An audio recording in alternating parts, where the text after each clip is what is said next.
Hello everyone, welcome back to my channel. I am Upasana Taneja. So in today's video we have this one equation that we need to solve for x, right? If we look here, we have square roots in the equation and somehow we need to remove these square roots. And for removing the square roots, what do we need? We need to square both sides, okay?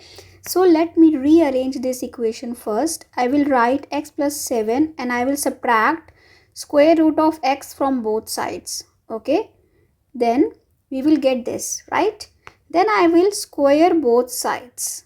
Squaring both sides, I get this side will become x plus 7 and this side will become 7 minus root x whole square, right? Okay, so this is x plus 7 is equal to, if you open the square root, a minus b whole square is equal to a square plus b square minus 2ab, right? Okay, so a square is 49 plus b square is x, under root x square is x, minus 2 times 7 is 14 times root x, it is this, right?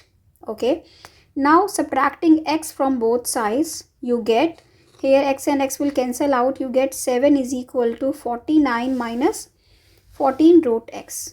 Okay, so if I rearrange this equation, I can write it as 14 root x is equal to 49 minus 7, right? So 14 root x is equal to what? 42. And I divide both sides by 14, right? I will get under root x is equal to 3. And squaring both sides, I will get x is equal to 9, right? So I hope you understood this. This was very simple and easy question. If you like it, do subscribe to my channel, and if you like to watch math riddles and if you are interested in short tricks, you can follow me on Instagram and Facebook. Thank you for watching. Bye bye.